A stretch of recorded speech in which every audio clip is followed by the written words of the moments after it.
jadi kalian sudah saling mengenal ya? Udah, Bu. Aku punya pertanyaan. Pernahkah kalian menunda-nunda tugas? Pernah, Bu. Kali. Pernah. Pas kali ketawa. Saya orangnya rajin. Seberapa sering kalian menunda tugas itu? Saya, Bu, kalau hektik biasa menunda. Kalau saya ada jadi Bu. Oke. Saya kalau lagi malas. Sering ya? Kalau tugas yang harus suka memang Bu, mata pelajaran kita bukan kerjakan, bukan lagi kita. Oke, memang itu merupakan bentuk dari sebuah masalah dalam kegiatan menunda-menunda ya. Jadi sebelum kita masuk ke topiknya, Ibu akan memperlihatkan video. Maaf, mungkin melalui lewat sini saja karena proyektor tidak ada. Jadi Ibu Tapi kalau lewat dikirim lewat apa? Oh, ini iya, banyak kan pasti kalian kemakan kuota ini videonya dari YouTube. Jadi kita nanti ya. Ya, Bu. Video apa ini, Bu? Jangan nih banyak tanya nanti. Ini kan ada banyak kalanya. Kalian perhatikan saja. Iya, Bu. Dari dia kayak apa? Padil, nepet-nepet, kayak dikucilkan saja ini.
lambat mengerjakan tugasnya. Jadi otomatis di situ dia merasa kurang pede untuk di dalam kelasnya. Kemudian yang ketiga, hilangnya peluang dan kesempatan. Nah, jadi buat kalian di sekarang ini umur kalian itu merupakan sebuah kesempatan untuk belajar. Jadi kalau kalian malas-malasan, tentunya itu kalian keterusan itu malas-malasannya untuk mengerjakan tugas. Dan yang terakhir yaitu menimbulkan stres dan kecemasan. Tentunya kalian jika kalau lambat mengerjakan tugas itu pasti akan menimbulkan kecemasan. Siapa sih yang sering merasa cemas? Saya Pak. Oke. Nah, kemudian apa saja strategi atau cara untuk mengatasi dan prokrastinasi itu? Yang pertama, membuat jadwal harian. Di sini ada yang saya membuat to-do list di HP-nya atau di diarinya gitu. Saya tidak Tidak diimplementasikan, oke. Kemudian yang kedua yaitu meningkatkan motivasi diri. Jadi semangat dan motivasi itu sangat penting buat kalian untuk mengerjakan tugas. Biasanya itu kan kayak nanti video mood pak bawa kerja tugas supaya bisa kumpul. Kemudian yang kedua, yang ketiga. Gimana sih mau meningkatkan motivasi diri kita sedangkan motivasi bisa diulang? Nanti saya carikan. Nanti siapa tahu udah Eva mau lihat Pak. Kemudian ya lanjutkan. Cara mengatasi yang ketiga itu adalah menghilangkan distraksi. Ada yang mau di sini ya menghilangkan distraksi kayak apa? Menghilangkan distraksi, contohnya itu ibu kayak yang tadi di video lagi main ML. Ya betul. Nah betul. Jadi HP kalau bisa kalian kerja tugas fokus saja dulu ke tugasnya. Jadi HP-nya itu mungkin bisa kalau searching di Google atau kayak yang lainnya. Kemudian praktik mindfulness. Jadi di sini kalian itu diuji selalu berpikir positif ya terhadap pengerjaan tugas. Jadi kalau misalnya kalian mendapatkan tugas dari guru, jangan itu dianggap jadi beban. Itu kan menjadi sebuah pelajaran. Jadi kalian harus ini juga sudah kewajiban kalian sebagai menjadi peserta didik. Dengarkan Oke, jadi itu tadi sedikit materi dari Ibu yang terkait adalah prokrastinasi akademik. Jadi di sini ada LKPD di mana Ibu jelaskan dulu ya.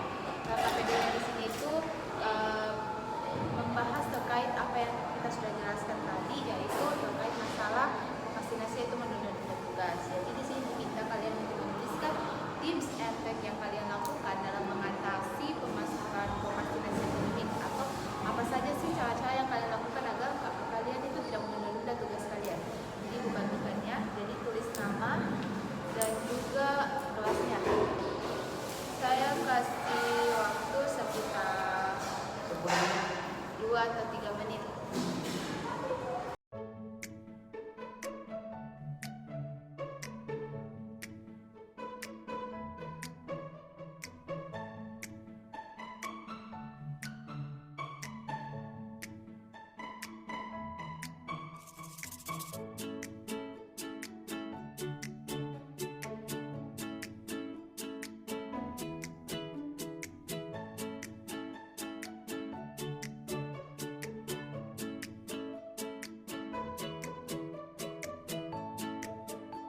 Bu, tapi ini mengganggu.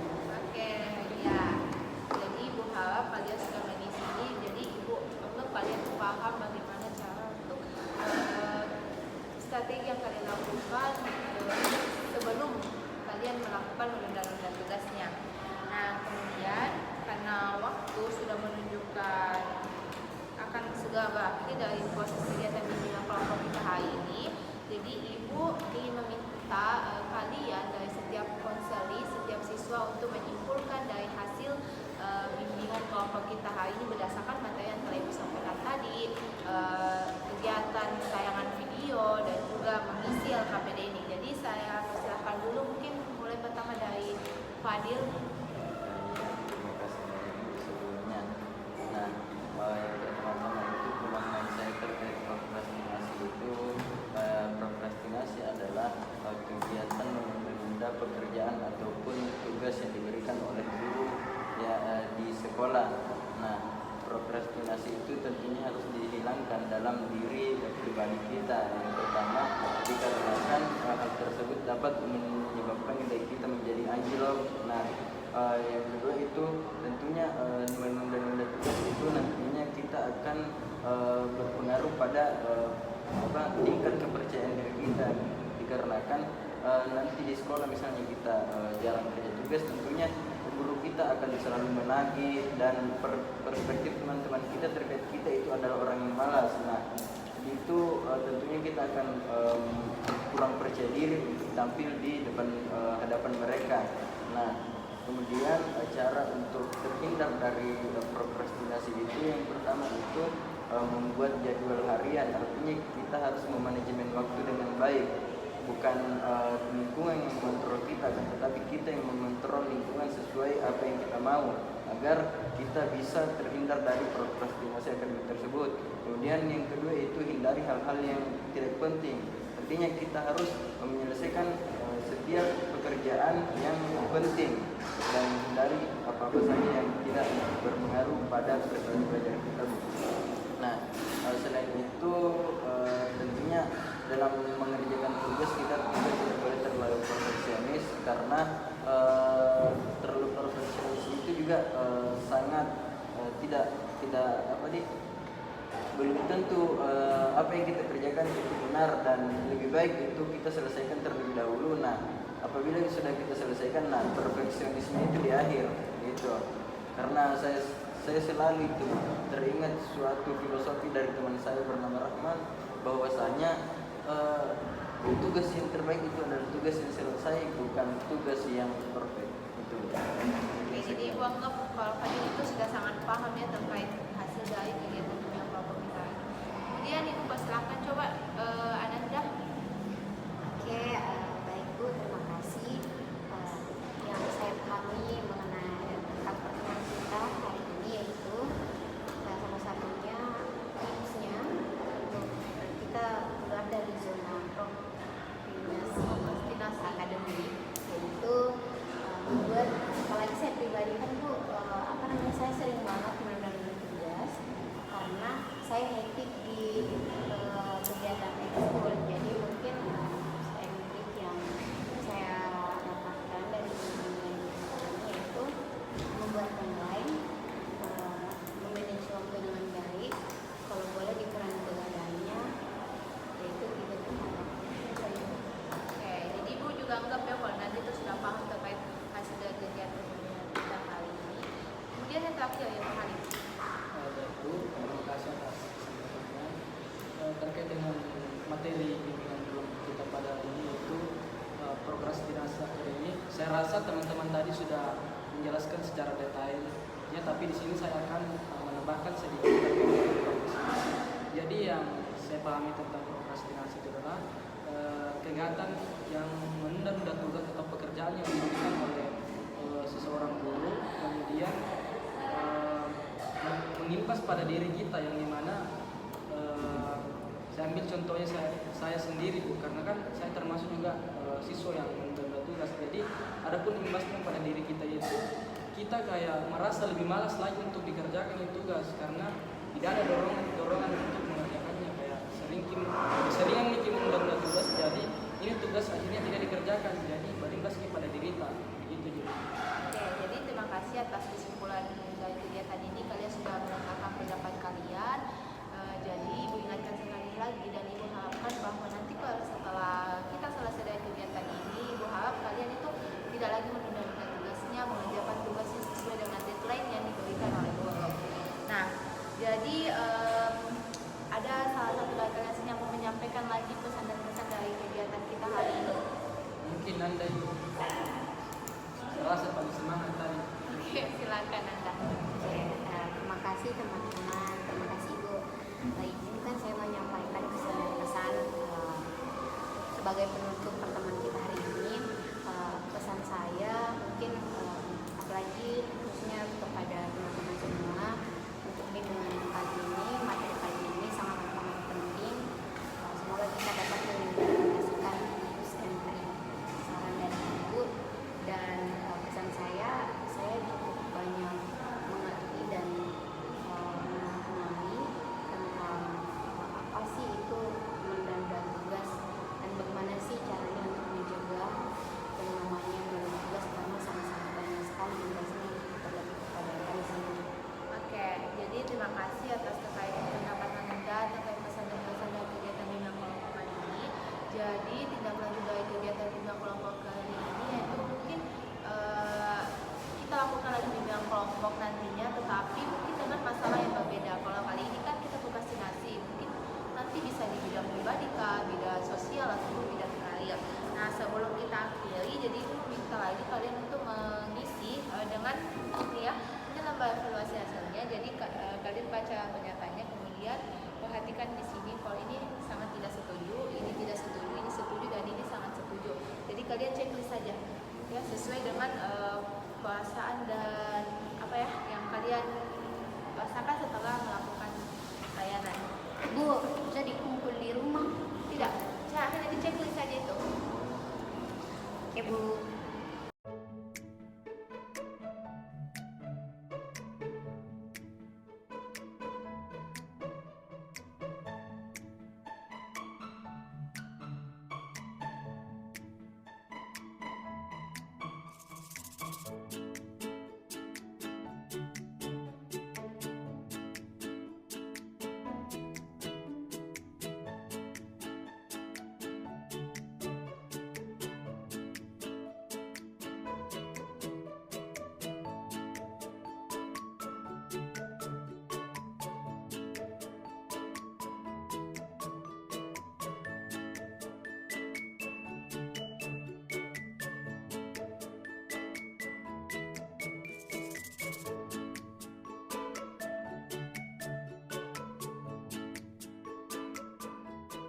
Jadi saya ucapkan lagi sekali lagi terima kasih atas partisipasi dan keaktifan kalian dalam kegiatan bimbingan kelompok ini.